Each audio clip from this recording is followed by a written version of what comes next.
Hey guys, welcome back to my YouTube channel. आज हम फिर से एक इंपॉर्टेंट टॉपिक लेके आ गए हैं। ठीक है, आज का टॉपिक हमारा कोई क्वेश्चन नहीं है। ठीक है, आज का हमारा एक टॉपिक है रिलेटेड टू कि हमें कैसे कोई कितना क्वेश्चन पढ़ने चाहिए या हमें कितना क्वेश्चन नहीं पढ़ना चाहिए। ये एक बच्चे ने ही पूछा था, उसे प्रॉब्लम हो रही थी ये जानने में कि मैम हम कैसे सिलेबस देख के डिसाइड करें कि हमें क्या क्या पढ़ना चाहिए और क्या क्या स्किप करना चाहिए। तो इसी के लिए मैंने बनाया है। ठीक है, ये बेशक मैंने मैनेजर इकोनॉमिक में बनाया, आप सारे सब्जेक्ट्स पे सेम ही रूल अप्लाई कर सकते हो। ठीक है, आपको पहले ये पता करने के लिए कि आप कितना पढ़ो कितना ना पढ़ो। ठीक है, आपको पहले कुछ इन्फॉर्मेशन जरूरी है जो आपको पता होनी चाहिए अपने पेपर के बारे में। ठीक है, तो ये सारे पेपर के लिए सेम ही है। पहली नोट क्या है इंपॉर्टेंट कि total number of pages 36 for M Com student. जो आप स्टूडेंट हो ना, आपका जो बीकॉम में 32 पेजेस मिलते थे ना शीट्स के टोटल के, तो अब क्या मिलेंगे, अब आपको 36 पेजेस मिलेंगे। तो 36 डिवाइडेड बाई 5 अप्रोक्स आपका 6 से 7 पेजेस का एक क्वेश्चन तो होना ही होना चाहिए। ठीक है, तो आप उसके हिसाब से ही लेंथ याद करिएगा, उसी के हिसाब से क्वेश्चन पढ़िएगा। ठीक है, सेकंड पॉइंट क्या है, question paper divided into 4 unit. जो आपका क्वेश्चन पेपर होगा ना 4 यूनिट में डिवाइड होगा सारे सब्जेक्ट्स का, first second third and fourth unit में। ठीक है, और याद रखिएगा कि हर एक यूनिट में आपको 2 क्वेश्चन तो मिनिमम आएंगे ही आएंगे। तो ऐसा मत सोचिएगा क्या पता एक यूनिट में एक ही क्वेश्चन डाल दे तो हम भाई कैसे करेंगे, ऐसा नहीं होगा। आपको 2 क्वेश्चन तो जरूर डालेंगे, तो आपको एक ऑप्शन तो जरूर ही जरूर मिलेगी। ठीक है, attempt 1 question from every unit, मतलब आपको कंपलसरी है कि आपको 4 यूनिट में से एक क्वेश्चन तो, मतलब चारों यूनिट्स में से एक एक क्वेश्चन तो अटेम्प्ट करना ही करना है। ठीक है, आप ऐसे कोई यूनिट छोड़ नहीं सकते हो। ठीक है, fifth one is your choice, जो फिफ्थ वन बचेगा क्वेश्चन वो आप किसी भी यूनिट में से कर सकते हो जो आपको इजी लगे। जो आपको क्वेश्चन लग रहा है ये मेरे को बेहतरीन से आ रहा है, वो आप कर सकते हो। वेटेज 60 मार्क्स की होगी, हर एक क्वेश्चन 60 मार्क्स का होगा। 60 मल्टीप्लाई 5 80 मार्क्स का होगा, 20 मार्क्स आपके कॉलेज वाले टीचर्स के हाथ में होंगे। ठीक है, तो अब आपको आई होप सबको पता लग गया होगा कि ये चीजें आपके हर सब्जेक्ट में, और ये चीज याद रखिएगा, इसके अकॉर्डिंग ही हम आगे सिलेबस बांटेंगे। ठीक है, अब देखो ये आपका है मेंटल इकोनॉमी का सिलेबस। ठीक है, पहले इस सिलेबस को बताने से पहले मैं एक चीज आपको बता दूं कि मैं यही अज्यूम करके चल रही हूँ कि आपने पीछे कुछ नहीं पढ़ा है। मतलब कि अब ये जो आपकी 22 हो गई है, तो अभी 1 दिसंबर को आपको इसका पहला पेपर है, राइट। तो मैं यही अज्यूम कर रही हूँ जो 8-9 डेज है ना, आपने इसमें ही पढ़ना है, इसके अलावा आप पीछे कुछ नहीं पढ़ के। देखो जिन्होंने पढ़ा है वो तो बहुत अच्छी बात है, ठीक है, तो वो तो कर लेंगे। मैं उनके लिए बना रही हूँ जिन्होंने कुछ नहीं पढ़ा, जो अब पढ़ने बैठे हैं और अब समझ नहीं आ रहा है यार ये पढ़े या ये पढ़े या कहाँ से पढ़े क्या छोड़े। ठीक है, वो अब कंफ्यूज है। ठीक है, देखो ये कोई ऐसी प्रॉब्लम नहीं कि आप नालायक हो इसलिए आप पढ़ नहीं पाए। देखो जो पहले स्कूल लेवल होता था ना, तो वहां पे आपको उतना ही सिलेबस के लिए फुल ईयर मिलता था। जब कॉलेज में आए हो तो कहीं ना कहीं 2-3 मंथ ही रह जाते, उसमें से भी 1-2 मंथ तो आपको ग्रेड लगाने में समझने में ही थोड़ा सा टाइम लग जाता, तो आपको बचता नहीं है टाइम। तो इज नॉट मीन कि आप पढ़ने वाले नहीं हो, तो ऐसा डिमोटिवेट नहीं होना कि भाई हमने तो कुछ किया नहीं तो हम कर नहीं पाएंगे, ऐसा जरूरी नहीं। काफी बच्चे एक एक दिन पहले पढ़ के पास हो जाते हैं, मैं भी पढ़ के पास हुई हूँ। ठीक है, तो इट्स नॉट एनी प्रॉब्लम, आप बस अपना करो वर्क। ठीक है, तो अब देखो मैंने यही अज्यूम कि आपको कुछ नहीं आता। ठीक है, आपने यही 10-8 दिन पढ़ लिया। देखो अब समझदारी इसमें है, अगर आप ये सोच रहे हो कि मैं ये 7-10-8 दिन में मैम पूरा सिलेबस करा दे, मतलब हम सब कुछ पढ़ ले, पूरी किताब रट ले, कोई टॉपिक ना छोड़े, मैम ऐसा नहीं होगा। देखो 7-8 दिन में इट्स नॉट पॉसिबल। तो आप वही चीजें करो जो ज्यादा इंपॉर्टेंट है। अब आप पूछोगे मैम ये इंपॉर्टेंट कैसे पता करें। ठीक है, देखो सबसे पहले तो इसके 2 वे है करने के। देखो इसके ना एग्जाम करने के 2 वे होते हैं, क्वेश्चन चूज करने के और क्वेश्चन छोड़ने के। देखो पहला वे तो ये है कि आप प्रीवियस ईयर नहीं, पहला वे ये है कि आप ऐसा करो कि आप सिलेबस देखो, सिलेबस में जो यूनिट है ना उसमें से जो चैप्टर है फुल फुल चैप्टर कोई कर लो, कोई चैप्टर बिल्कुल बिल्कुल छोड़ दो। मतलब कि अगर देखो ये जो फर्स्ट यूनिट है, फर्स्ट यूनिट तो आप छोड़िए इकोनॉमी की क्योंकि बहुत लंबी है। आपको देखो जो इसमें से आपको सही लगता है ना, जो आपको इजी लगता है, जो आपको वो लगता है आप वो कर लो। वैसे तो फर्स्ट यूनिट टफ नहीं है, इजी है, बट इसमें ना थोड़े चैप्टर्स ज्यादा है, टॉपिक ज्यादा है। ठीक है, अगर आपको जो टॉपिक अच्छा लगता है जो नहीं लगता आप करो, जैसे आपकी समझदारी आपकी इंटेलिजेंसी आपके ऊपर डिपेंड करता है। ठीक है, मैं वैसे ट्राई कर रही हूँ कि मैंने ऑलमोस्ट सारे डालू, क्योंकि देखो मैंने नेचर डाल दिया, स्कोप डाल दिया, ठीक है, मैंने फर्म की एग्जिस्टेंस फंक्शन लिमिटेशंस, ठीक है, ये मैंने डाल दिया। अब देखो प्रॉफिट ही रह गया। ठीक है, मैंने उसमें से बिजनेस इकोनॉमी की ये जो प्रॉफिट है ये भी मैंने डाल ही देना है कुछ दिनों में। ठीक है, तो ज्यादा से बचा नहीं, इंटरनेशनल फ्रेमवर्क में आज तक या कल के बीच में लेते होंगे, तो ऑलमोस्ट मैंने फर्स्ट यूनिट में से सब कुछ टॉपिक डाल दिया है। ठीक है, तो ऐसा नहीं सोचना। ठीक है, तो अब देखो अब मैं सेकंड यूनिट में से आपको बताती हूँ। देखो सेकंड यूनिट में अगर आप ध्यान से देखो तो आपको बस द डिमांड ऑफ कमोडिटी है और ये थ्योरी ऑफ कंज्यूमर बिहेवियर है। ठीक है, तो अब देखो या तो आपको डिमांड ऑफ कमोडिटी के आप सारे चैप्टर कर लो, मतलब individual demand, market demand, firm, सब कुछ अच्छे से पढ़ लो, उसके मेथड पढ़ लो, और आप कंज्यूमर बिहेवियर पूरा ही छोड़ दो। ये एक मेथड होता है, काफी बच्चे इस अकॉर्डिंग करते हैं कि एक चैप्टर कुछ पूरा अच्छे अच्छे से पढ़ लिया और दूसरा चैप्टर एकदम ही स्किप कर दिया। ठीक है, और एक दूसरा वे होता है कि आप क्या करो कि जो थ्योरी ऑफ डिमांड है ना उसमें से उसके इंपॉर्टेंट टॉपिक पढ़ लो। जैसे कि इसका इंपॉर्टेंट टॉपिक होगा प्राइस इनकम इलास्टिसिटी मेथड, ये टॉपिक अच्छे से पढ़ लिया। और थ्योरी ऑफ कंज्यूमर में बिहेवियर में कंज्यूमर का बिहेवियर डिटरमिनेट ज्यादा इंपॉर्टेंट है, तो वो पढ़ लिया। तो उसने क्या किया, दोनों टॉपिक में से जो उसका ज्यादा इंपॉर्टेंट था ना वो कर लिया। ज्यादा इफेक्टिव वे कौन सा होता है, सेकंड वाला, कि मतलब फुल ना छोड़ो, वो चैप्टर कर लो, उसमें से इंपॉर्टेंट कर लो। अब वो इंपॉर्टेंट कैसे पता लगेगा, देखो इंपॉर्टेंट कैसे पता लगा, प्रीवियस ईयर क्वेश्चन पेपर से। देखो आप 3 या 4 ईयर के तो करो ही करो, जितने टॉपिक है देखो, सब जितने भी क्वेश्चन है सारे कर लो, ठीक है। तो उसमें से देखो आपका एक तो कुछ क्वेश्चन तो रीअटेम्प्ट हो जाते हैं, मतलब दोबारा से ही आ जाते हैं, ठीक है। तो आपको उसको भी पढ़ने का टाइम बचता है, और ऊपर से आपको पता भी लग जाता है किस टाइप के क्वेश्चन आते हैं। देखो आप जब क्वेश्चन देखो, कई बार ऐसा होता है ना, बच्चे टॉपिक पढ़ लेते हैं, जैसे कि अब जैसे आता है प्राइस इलास्टिसिटी एंड जो डिमांड है, इसका मतलब क्वेश्चन आ गया, तो यहाँ तो डिटेल लिखा है ना, डायरेक्ट लिखा है, बुक में तो डायरेक्ट लिखा है। बट बुक जब क्वेश्चन आता है, क्वेश्चन घुमा के आ जाता है, और आपको पता ही नहीं लगता ये क्वेश्चन पूछा क्या है, कहाँ से पूछा। तो वो क्वेश्चन पेपर देखने का तरीका भी होता है कि आपको पता लगने लग जाता है कि आपको क्वेश्चन कितना समझ आ रहा है, कि आप लिखने के केपेबल हो कि नहीं हो, ठीक है। तो देखो ये ऐसे कर सकते हो। और जो पहले वाला टेक्निक था वो भी अच्छा है, वैसे वो लोग भी कर सकते हैं। वो लोग कैसे चूज करें, जो उनको चैप्टर ज्यादा इजी लग रहा है वो चैप्टर अच्छे से रट ले, और जो उनको टफ लग रहा है वो स्किप कर दे, ठीक है। अब चलो, अब मैं आपको यही पैटर्न बताती हूँ कैसे अप्लाई करना है सिलेबस पे। देखो मेरे पास बुक नहीं थी तो इसलिए मैंने चैप्टर नहीं लिया, मैंने सिलेबस लिया है। वैसे सिलेबस से ही ज्यादा असर आ जाता है। देखो ये मेन सिलेबस ही होता है, सिलेबस के ही वो चैप्टर्स को डिवाइड कर देते हैं, ठीक है।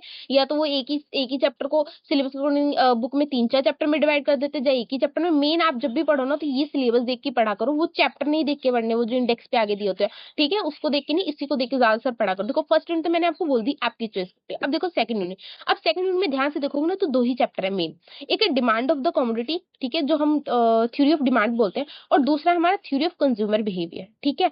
अब देखो आपको दो ही क्वेश्चन तो उन्होंने डालने हैं, तो 2 ही चैप्टर है तो मतलब दोनों चैप्टर में से वो दो एक एक क्वेश्चन तो कंपलसरी डालेगा, ठीक है। ऐसा नहीं होता कभी कि उनके पास 2 चैप्टर है, 3 चैप्टर, एक चैप्टर में से वो 2 क्वेश्चन डाल देगा, ऐसा नहीं होता। एक चैप्टर में से एक ही क्वेश्चन डालते हैं, ठीक है। तो ऐसा नहीं होगा कि इंडिविजुअल थ्योरी ऑफ डिमांड में से ही दोनों डाल देगा, नहीं। उनको पूरा सिलेबस कवर करना होता है, तो वो क्या करते हैं कि उन्होंने क्या करना है, एक थ्योरी ऑफ डिमांड में से डाल देना है, एक उन्होंने थ्योरी ऑफ कंज्यूमर बिहेवियर से डाल देना है, ठीक है। उन्होंने दोनों में से एक एक क्वेश्चन डाला। अब आपके पास क्या भी है, या तो आप थ्योरी ऑफ डिमांड अच्छे से कर लो और थ्योरी ऑफ कंज्यूमर बिहेवियर छोड़ दो, या तो कंज्यूमर बिहेवियर कर लो, थ्योरी ऑफ डिमांड छोड़ दो। या तो आपके पास दूसरा मेथड वही वाला कि आप दोनों में से जो इंपॉर्टेंट क्वेश्चन है वो कर लो। जैसे कि demand of commodity, theory of demand में से ज्यादातर कौन से आ रहे हैं, एक्सटेंशन आता है, कॉन्ट्रैक्शन आता है, इंक्रीज डिक्रीज आता है, जो मैंने पहले से आपको करा दिया, ठीक है। मेथड्स आते हैं प्राइस, इनकम, क्रॉस के, ठीक है, वो कर लो। थ्योरी ऑफ कंज्यूमर बिहेवियर में सिर्फ क्या कहते हैं उसको, थ्योरी ऑफ कंज्यूमर बिहेवियर हर बार वही सेम क्वेश्चन रिपीट होता है, ठीक है, तो वो क्वेश्चन अच्छे से कर लो, ठीक है। डिटरमिनेट्स, फैक्टर फैक्टिंग कैसे करते हैं, इससे ज्यादा नहीं आता, ठीक है। तो आप क्या करो, आप इंपॉर्टेंट क्वेश्चन कर लो, या तो आप ऊपर से छोड़ दो, ठीक है। अब देखो थर्ड यूनिट में से उस बच्चे ने स्पेशली थर्ड यूनिट में पूछा था, उसको शायद लगा कि ये ज्यादा चैप्टर है। देखो ये ज्यादा चैप्टर नहीं है, इसमें भी दो ही कुछ चैप्टर है, या तो आपके पास प्राइस प्रैक्टिस का चैप्टर है, या तो रिस्क एनालाइज का चैप्टर है, ठीक है। ये जो आप सोच रहे हो ना कि ये जो आ गया है price discrimination, international price discrimination, dumping, transfer, ये कोई अलग अलग चैप्टर नहीं। ये कहीं ना कहीं प्राइस प्रैक्टिस का ही पार्ट है। ये जो international price discrimination, dumping, transfer, ये मोनोपोली के अंदर आते हैं, तो ये उसी का ही पार्ट है। तो या तो आप ऐसा करो, प्राइस प्रैक्टिसिंग कर लो चैप्टर, ठीक है, कि मतलब मोनोपोली, परफेक्ट कंपटीशन, मोनोपोलिस्टिक्स, ये कर लो। या तो आप क्या करो कि रिस्क वाला चैप्टर कर लो, मतलब risk and uncertainty in decision making, major responsibility, ये कर लो, ठीक है। वैसे तो मैं एडवाइस यही करूंगी कि मोनोपोलिस्टिक क्या कहते हैं उसको, मोनोपोली, यही कर लो, क्योंकि इनके डायग्राम बहुत ईजी है, सबके सिमिलर डायग्राम होते हैं, ठीक है। आपको बस एक नॉन प्रॉफिट का डायग्राम रटना है, एक आपको सुपर प्रॉफिट का, सब पे ही सेम लग जाता है, ज्यादातर इक्विलिब्रियम का ही क्वेश्चन आता है, ठीक है। और यहाँ पे प्राइस डिस्क्रिमिनेशन मैंने इंटरनेशनल प्राइस डिस्क्रिमिनेशन समझा ही दिया है, डंपिंग समझा ही दिया है, मैं ट्रांसफर प्राइसिंग डाल ही दूंगी, ठीक है। मैं थ्योरी ऑफ प्राइस भी ट्राई करूंगी कि मैं डाल दूं, ठीक है। तो कहीं ना कहीं आपकी यूनिट से कवर हो जाएगी। देखो उन्होंने 2 ही क्वेश्चन डालने हैं, और 2 क्वेश्चन आपके हो जाएंगे, या तो आपको प्राइसिंग में से एक क्वेश्चन आएगा, एक तो रिस्क में से पक्का आएगा। अब आप देख लो कि आपको जो चैप्टर आपको इजी लगता है, जो आपको, देखो जरूरी नहीं है कि मेरे को अगर डायग्राम इजी लगता है तो मैंने परफेक्ट मोनोपोली ये कर लिया, ठीक है। अगर आपको डायग्राम टफ लगते हैं, आपको नहीं याद होते, आपको प्रॉब्लम हो रही है, तो आप रिस्क एंड अनसर्टेनिटी भी कर सकते हो। आपको एक ही क्वेश्चन अटेम्प्ट करना है ना, आपको सारे क्वेश्चन थोड़ी ना अटेम्प्ट करने हैं, आपको एक ही क्वेश्चन अटेम्प्ट करना है, तो आप उसके अकॉर्डिंग सोच के चलो, ठीक है। अब देखो फोर्थ यूनिट में जो इतना का पार्ट है ना, मैंने सिर्फ 2-3 ईयर के नहीं, मैंने प्रीवियस 10 ईयर के, आप बिलीव नहीं करो, मैंने प्रीवियस 10 ईयर के क्वेश्चन पेपर देखे। और आपको मालूम है क्या हुआ, सिर्फ जो मैंने आपको 3-4 क्वेश्चन डाले हैं ना यूनिट 4 के टेक्नोलॉजी से रिलेटेड इकोनॉमी के प्लेलिस्ट के अंदर, वही 3-4 क्वेश्चन एवरी ईयर मतलब प्रीवियस 10 ईयर तक, मतलब लास्ट 10 साल तक वही 3 क्वेश्चन रिपीट हुए हैं। वही 3-4 क्वेश्चन, मेरे ख्याल से 3-4 है कि 4-5, आई डोंट नो, इतने ही है, ज्यादा नहीं, वही 4-5 क्वेश्चन रिपीट हो, दो तो 4-5 क्वेश्चन याद करने में आप जहां पूरी बुक याद करते हो 10 मिनट भी नहीं लगेंगे आपको, 15 मिनट, आधा घंटा भी लगा लो तब भी आराम से हो जाएंगे। और क्या है, कुछ भी नहीं, और आपको आराम से एक क्वेश्चन उसमें से अटेम्प्ट करना, आपको प्रॉब्लम भी नहीं होगी। आपको पता है कि 4-5 जब 10 साल से रिपीट हो रहे आ रहे हैं वही क्वेश्चन, तो अब चेंज होने के चांसेस कितने कम है, सोचो। तो आपका तो जैकपॉट है, और अगर आपको एक क्वेश्चन एक्स्ट्रा नहीं मिल रहा तो आप इसी में से अटेम्प्ट कर सकते हो, ठीक है। तो ये ऐसे क्वेश्चन अटेम्प्ट करते हैं, ठीक है। जब भी आप देखो ना, तो कभी भी याद रखना, एक और बच्चे गलती पता क्या करते हैं, जब सिलेबस देखते हैं, जैसे कि उन्होंने पता सिलेबस क्या देखा, ये देखो, इन्होंने पता क्या देखना, ये देखो, ये देखा कि प्राइस प्रैक्टिस, ठीक है, नहीं, ये यहाँ से नहीं, मैं आपको यहाँ से बताती हूँ, जैसे कि हाँ, यहाँ से देखो, जैसे अब nature and scope of managerial economic आ गया, ठीक है। अब यहाँ पे कोमा लिख दिया ना, रिलेशनशिप विद इकोनॉमिक थ्योरी लिख दिया, डिसीजन साइन, फिर कोमा लिख दिया, फंक्शन एरिया, कोमा और डॉट। ध्यान रखना, जब बच्चे कोमा देखते हैं ना, तो वो सोचते हैं यार ये यही खत्म हो गया, मतलब ये चैप्टर का इतना ही था, ऐसे नहीं देखना सिलेबस में चैप्टर। सिलेबस में चैप्टर कैसे देखते हैं, अब नेचर और स्कोप का चैप्टर शुरू हुआ है, और ये कहाँ खत्म हुआ, जहां डॉट और कोमा हो, जहां उन्होंने डॉट और कोमा, ठीक है, ये दोनों साथ में लगाया, वहां आपका वो एक चैप्टर खत्म होगा, उसके बाद दूसरा चैप्टर चलेगा। जैसे कि ये देखो, आप सेकंड यूनिट में मैं कह रही थी ना कि सिर्फ 2 ही चैप्टर है, वो कैसे पता लगा, ये देखो, डिमांड फॉर द कॉमोडिटी लिख के, ये देखो 2 कॉमे लगाए उन्होंने, 2 कॉमे, 2 कॉमे का मतलब हम कब लगाते हैं, जब हमें आगे बताना होता है, तो 2 कॉमे का मतलब उसके आगे ये इंक्लूड है उस चैप्टर के अंदर, मतलब कि आपको डिमांड ऑफ कमोडिटी पढ़ना, उसके अंदर कौन से टॉपिक पढ़ने हैं, individual demand comma, market demand comma and firm demand, ये देखो फुल स्टॉप और कोमा, मतलब फुल स्टॉप और comma, first chapter is complete, ठीक है, सॉरी, इतना। उसके बाद क्या है, income, price income and cross elasticity of demand, ये आपका दूसरा चैप्टर है, ठीक है। ऐसे कोमा याद रखना, जहां आपको कोमा और वो लिखे उसके अकॉर्डिंग चलना है, ठीक है। आपको ऐसे नहीं देखना कि भाई एक कोमा लग गया तो ये वहीं पे चैप्टर खत्म हो जाता है, ऐसे नहीं, सिलेबस के अकॉर्डिंग देखना। तो यहाँ पे आपका डिमांड ऑफ कमोडिटी होता है और थ्योरी ऑफ कंज्यूमरी होता है। ये जो आपको चैप्टर अलग से बना दिया ना, price income elasticity of demand using elasticity managerial economic, ठीक है, ये थ्योरी ऑफ डिमांड का ही पार्ट होते हैं, वो उन्होंने सिर्फ लेंथ कम करने के लिए चैप्टर बनाए, इसीलिए मैंने आपको बोला कि सिर्फ 2 ही चैप्टर हैं। अब वैसे तो मेरे अकॉर्डिंग आप थ्योरी ऑफ कंज्यूमर बिहेवियर ही पढ़ लो, बिकॉज आप डिमांड पढ़ने जाओगे तो बहुत लेंथी चैप्टर है, बेशक वो एक चैप्टर है बट वो बहुत लेंथी है, तो आप मेरे according theory of consumer behaviour कर सकते हैं, आपको ज्यादा फैक्टर और डिटर्मिनेट्स ही आते हैं, ठीक है। और यहाँ से आप नेचर और स्कोप जरूर ट्राई कर लेना, रिलेशनशिप विद इकोनॉमिक जरूर ट्राई कर लेना, ज्यादा से रिपीटेड होते हैं, a reason of existence their functions कर लेना, और यहाँ से आप थ्योरी ऑफ प्रॉफिट जरूर कर लेना, आ जाता है काफी बार, ठीक है। और इंटरनेशनल फ्रेमवर्क लास्ट 2-3 ईयर में 2-3 बार आ चुका है, ठीक है। और प्राइसिंग प्रैक्टिस में आप ऐसा कर सकते हो कि international price discrimination, dumping, transfer pricing तो कर ही लेना, ज्यादा इजी है, ठीक है, ज्यादा लेंथी भी नहीं है, छोटा भी है, ठीक है, और ये ज्यादातर हाफ हाफ में आ जाता है, ठीक है।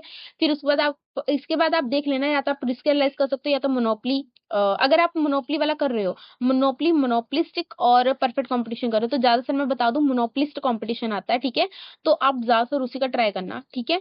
और फिफ्थ में तो मैंने आपको बता ही दिया कि 3-4 ही टॉपिक आते हैं, जो डिटेल में 3-4 ही क्वेश्चन है जो रिपीट 10 ईयर से आते हैं, तो वही वाले कर लेना, तो उसमें से एक क्वेश्चन तो आ ही जाएगा, तो इसके अकॉर्डिंग ही सिलेबस देखना, ठीक है, इसके अकॉर्डिंग अब आपको पता लग गया होगा कैसे सिलेबस चूज करते हैं और कैसे नहीं चूज करते हैं, ठीक है।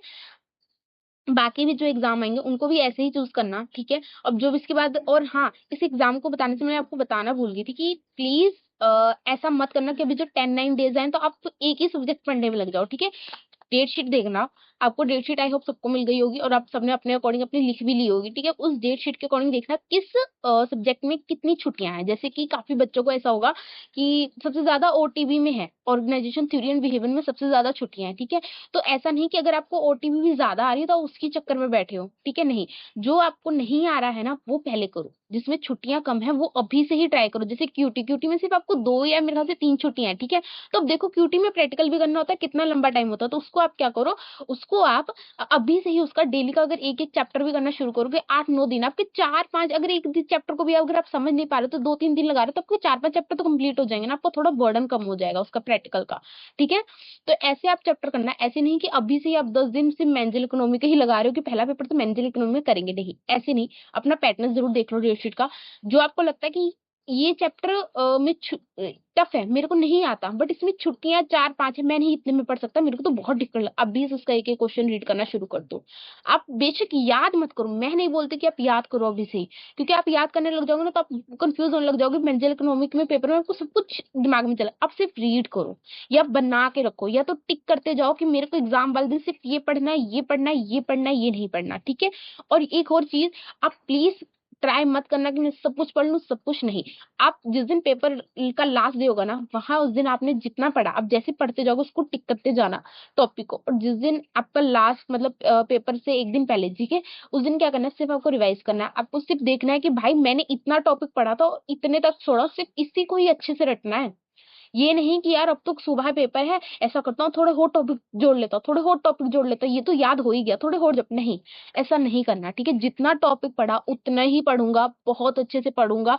कि अगर मैंने, जैसे मैंने आपको बोला कि यूनिट 2 में आप थ्योरी ऑफ कंज्यूमर बिहेवियर कर लो, ठीक है। आप ऊपर का छोड़ सकते हो क्योंकि उसमें बहुत चैप्टर है, बहुत लेंथी चैप्टर। तो ऐसा नहीं कि आपने थ्योरी ऑफ कंज्यूमर बिहेवियर कर दिया, ऐसा किया कि भाई उसमें नंबर भी नहीं मिले और आप ऊपर से भी सब पढ़ने लग गए, मेथड भी पढ़ने लग गए, उसके डिमांड के इंडिविजुअल डिमांड भी पढ़नी नहीं। आपने अगर थ्योरी ऑफ कंज्यूमर बिहेवियर ही किया है, उसे इतने अच्छे से कर लो कि आपके नंबर कटने के चांस ही ना बचे। मतलब एग्जामिनर ऐसा क्वेश्चन देख के खुश हो जाए कि आपको 15 नंबर वहां देख के ही आपको ना सोचना पड़े कि भाई मैं ये क्वेश्चन करूँ, ये क्वेश्चन, वो वाला नहीं पढ़ना, ठीक है।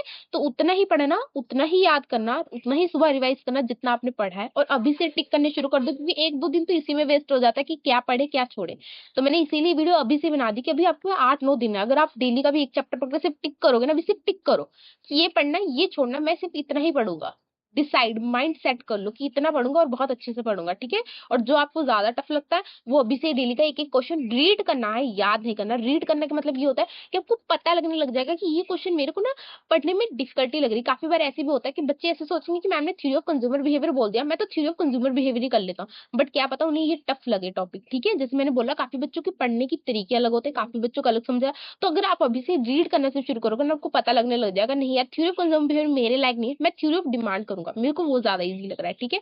तो उसके अकॉर्डिंग भी आपको पता लगने लग जाएगा, और आपको जो वर्ड कहीं अटकोगे कुछ, तो आप कम से कम लिख पाओगे। तो जिस दिन पेपर रहेगा, 3-4 दिन छुट्टियां होंगी, तो आपको सिर्फ काम रटना होगा, सिर्फ मतलब लर्न करना होगा। अभी सिर्फ रीड कीजिए, ठीक है। तो ज्यादा टेंशन नहीं लेना, हो जाएगा, क्लियर हो जाएगा। बस ऐसे स्मार्ट वर्क से पढ़ते रहिए, और मैंने आपको सारा बता दिया कि कितने पेजेस आएंगे, कितने नंबर आपको डिवाइड करना है, ठीक है, आपको इजीली हो सके। और आई होप आपको ये वीडियो हेल्पफुल लगी होगी। लाइक कीजिए, शेयर कीजिए, सब्सक्राइब करना ना भूलिएगा। थैंक यू फॉर वॉचिंग, मिलते हैं नेक्स्ट टॉपिक में।